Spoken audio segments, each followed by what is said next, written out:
Aaron, is lunch ready yet? I'm getting hungry. Really? It's only 11 o'clock a.m., Marie. You got up late this morning, and we had a late breakfast, so I thought a later lunch would be better. Oh, I don't even remember eating. Maybe this is a sign of good health. Louise is hungry too, you know. Is that so? All right, I'll start preparing something now. I wish you'd do these things without being told. You really are inconsiderate. And clean our room already. It's been a week and dust is piling up. Marie's mother-in-law took it for granted to boss her around. One would think that if she's so healthy, she could do her own cleaning and cooking. I can't understand why she stopped doing things she likely did herself before I came into the picture. I'm Karen Miller, a 30-year-old dual-income homemaker. I'm still working at the foreign company I joined before getting married. There are late hours but hardly any weekend work, so I should be able to relax on Saturdays and Sundays. But from early morning to late night, I'm kept busy by my in-laws with household chores and errands. My husband doesn't help at all, even though I'm slaving away for his parents, Marie and Louis. I wasn't particular about living together or separately, so when my husband suggested living with his parents after we got married, I didn't resist. But lately, I've been wondering if it was a mistake. Living at home means no rent, my husband said so, huh? But I thought to myself, of course, I never thought of living for free, but I did think it would be cheaper than renting elsewhere. So we pay for utilities as a sort of rent.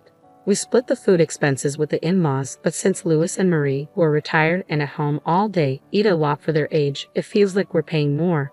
Still, it's cheaper than renting an apartment, and since I was continuing to work after marriage, having the in-laws around seemed reassuring. I thought it would be easier if we share the housework. When I work late, my husband has already finished dinner with his parents. It's easier than coming home late and having to cook, but there's never anything left for me. We both work, so I thought it was only fair that whoever can do the housework does it. Before we got married, my husband said the same thing. He said housework is a piece of cake, leave it to me.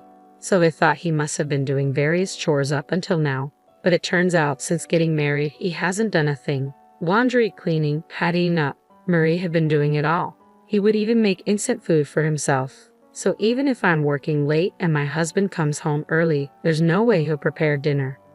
I should be grateful Marie's there. Otherwise, I have to cook when I get back. But it's disheartening that my husband doesn't say a word, even when my portion isn't prepared. He never lifts a finger to clean up. The dirty dishes remain on the table, and the pots and utensils are left in the kitchen. I end up cleaning up after meals I didn't even eat. Coming home tired from work and then dealing with this is quite exhausting. My husband, having skipped dinner preparation, acts as if he's had it easy, which just adds to my frustration. In this house, everyone thinks it's natural for the daughter-in-law to do the cleaning and laundry. The in-laws don't even clean their own room. On my days off, chores pile up as if they have been saving them just for me. Sometimes I wonder if they're deliberately creating tasks for me. Louis is 68 and Marie is 65, but they're incredibly energetic and talkative. They seem more vigorous than me, so I wonder why they can't do the housework. Well, it's good that they are healthy. It would be much harder if they needed care, that's true. But listen, if it ever gets too much, come back home. You always have a place to return to here. Don't feel like you have to endure everything. If you want to escape, you don't have to suffer in silence, Mom. But you're also going through a lot, aren't you? Please don't overdo it either. Having Mom to listen to my complaints helps me keep going. But right now, I have another worry. My father, Sam, is ill and in the hospital. His condition doesn't seem to be improving. My parents are a close couple, and Mom visits him almost daily. I try to visit as much as I can, but between work and chores at my in-laws, it's hard. When I finally manage to visit, Dad looks so happy, which reassures me.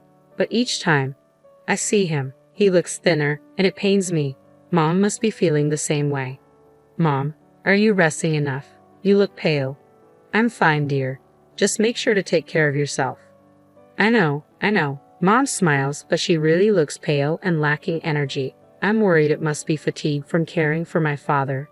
Despite knowing about my father's hospitalization, my husband doesn't visit, and my in-laws act as if it's not their concern, continuing to give me tasks. I'm not just a submissive daughter-in-law. I push back sometimes, especially with Louis, who often asks for annoying favors. Karen, can you massage my back? I'm tired too, so that's not possible. Why don't you buy a massage machine or ask Marie or Austin? It's a daughter-in-law's job. I don't think so. Louis is fit enough to play golf and go to jazz bars, so he doesn't need that kind of help. Karen, I'm going to take a shower. Can you wash my back? No, asked Marie. It's not fun having an old lady do it. What sort of fun is he talking about? Since Lou retired a year after we got married, it's been like this. When I tell my husband to just wash his back, he unbelievably says, as if I haven't even washed my own father's back since becoming an adult. Louis is just an old man who's technically a relative. To be honest, it even feels creepy 3 years into the marriage. What I thought was a simple fight has turned into a situation where my in-laws dump chores on me, my husband doesn't help, and there's no sign of improvement. Meanwhile, my own family is ill, and he doesn't seem concerned. Maybe it's time for me to go back home and take care of my dad with mom. My husband then drops a bombshell.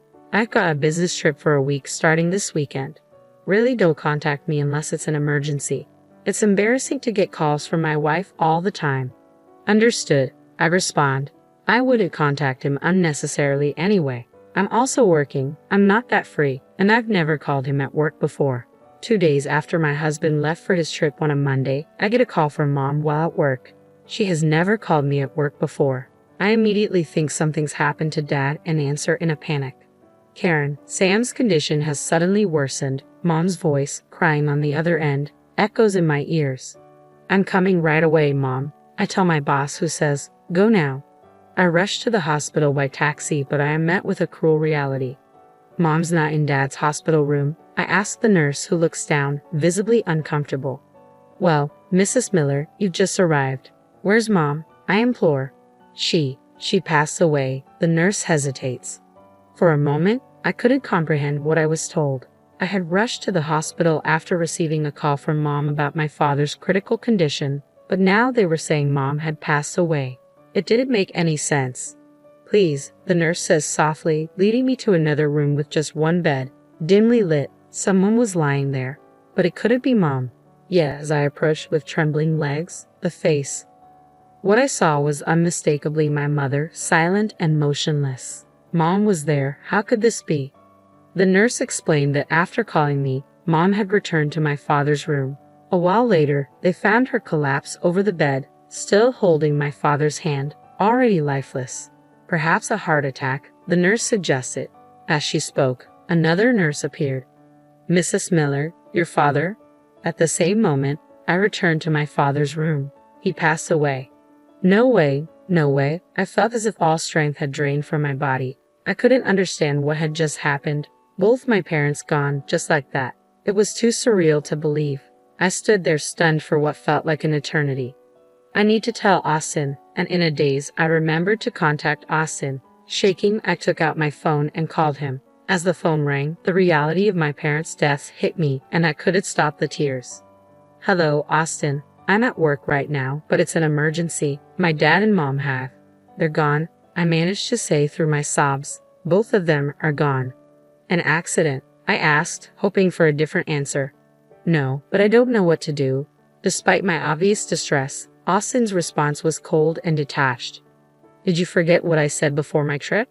He continued. I'm on a business trip. Don't call me unless it's a real emergency. For a moment, I couldn't comprehend what Austin had said. It was probably because his response was so far from what I had expected. I thought I had misheard, but the shock made my tears recede. What did you just say? I told you not to call unless it's an emergency. My parents just died. Isn't that an emergency? If they were about to die, maybe. But what's the point now? That's not an emergency. What are you talking about? You're coming home, right? It's not too late, I pleaded. I'm busy. Goodbye. Austin hung up, and no matter how many times I tried, he didn't answer again.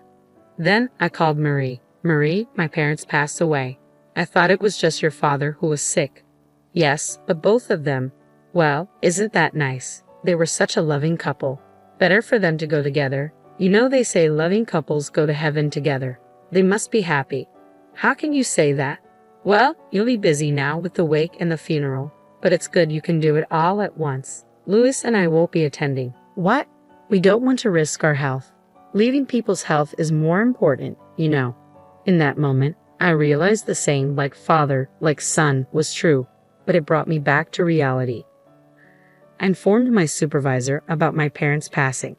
Unlike Austin or my in-laws, my supervisor showed genuine concern. He even helped me arrange the funeral at the church. Without him, I would have been completely lost.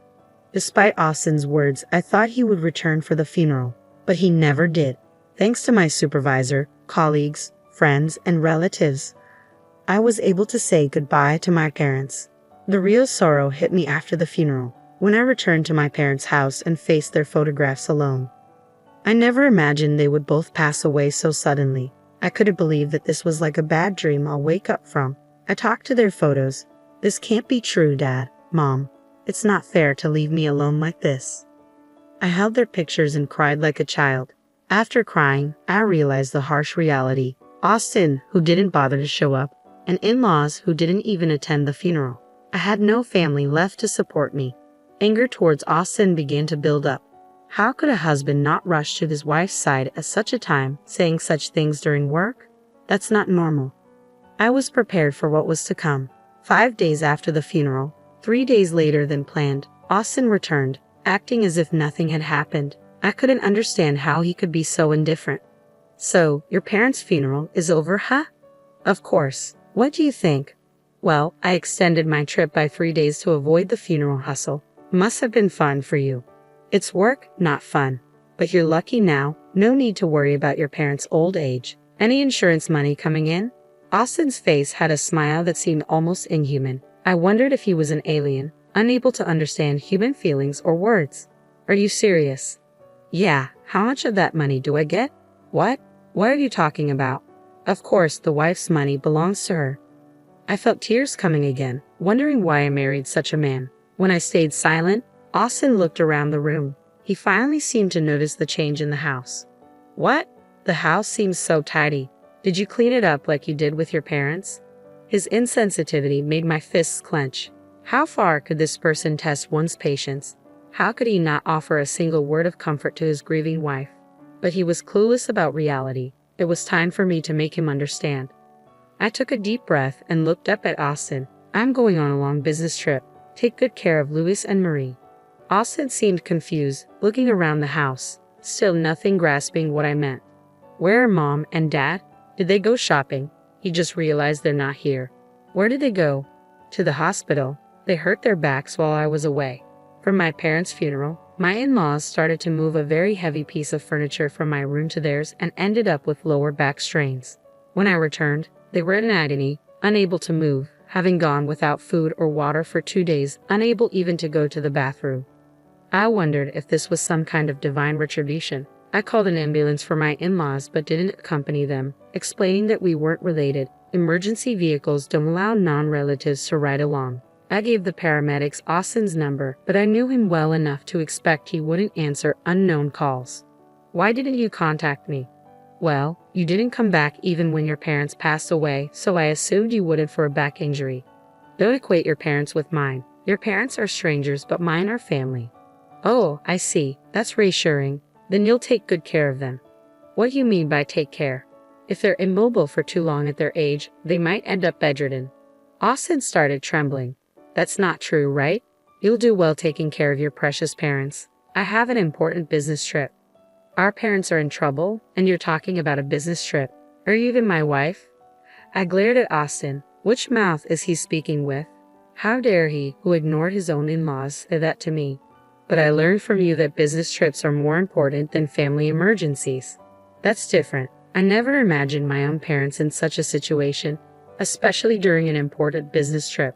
If I had been treated well by my in-laws, I might have felt obligated to care for them. But unfortunately, I felt no such inclination. I can't bother with others. Besides, like you said, my parents were family, but yours are strangers to me. Aren't you my wife? And what are you? Weren't you my husband? Even your colleagues were shocked. Colleagues? What are you talking about? Your boss attended the funeral. I had called Austin's company when I couldn't reach him, suspecting something. When I explained that my parents had passed away and I couldn't contact Austin, I learned he wasn't on a business trip but had taken paid leave. Austin lied and went somewhere. Why he lied was clear.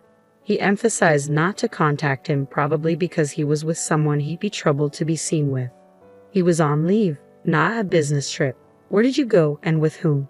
Your colleagues were also wondering where you were during my parents' funeral. You'll probably be asked when you return to work." Austin turned pale. Taking leave isn't a problem, but being unreachable in such a crisis is. I'll have a hard time explaining that, plus my potentially bedridden in-laws. He probably just woke up to the reality waiting for him after his enjoyable trip. Anyway, you deal with my parents. It's your job as my wife. I've decided to stop being your wife. I'm here to tell you that my long trip was not a lie. I don't lie like you. What do you mean, stop? I am divorcing you. I handed him the completed divorce papers. My things are already at my parents' house. Then who will take care of my parents? That would be their son, you. I can't do it. That's none of my concern. Leaving Austin behind, I returned to my parents' house. I had checked Austin's computer, finding plenty of photos of him with another woman and evidence of their trip together. I printed everything out, making the divorce process straightforward. I naturally demanded compensation from Austin. His affair and absence from my parents' funeral became widely known at his workplace, leading to criticism from his boss and colleagues. He became uncomfortable at work and eventually resigned. The conflict over the compensation claim and his resignation from work led to his affair partner leaving him. A month later, my former in-laws were discharged from the hospital. They're now homebound, living mostly in bed due to their refusal to undergo any rehabilitation. They seem financially stable with their pension and savings, but Austin, unable to find a new job, is only working part-time jobs to barely contribute to the living expenses and care for his parents. He's stuck at home, constantly arguing with them. He called me once, crying and begging me to return, but I refused. My former in-laws also reached out, claiming that Austin's care was inadequate and asking me to return and take over. When I suggested hiring a home health aide with their funds, they refused, wanting to save money without considering how long they might need assistance. Their words, expecting me to take care of them cheaply or for free, made me realize they hadn't changed at all. I never want to be involved with them again. I still cry when I think of my kind parents, but I know that constant tears won't let them rest peacefully in heaven. Once I complete the memorial ceremony for my parents, I plan to go on a long-term overseas assignment. I'm ready to move on, keeping my parents' memories close and embracing life positively with a smile.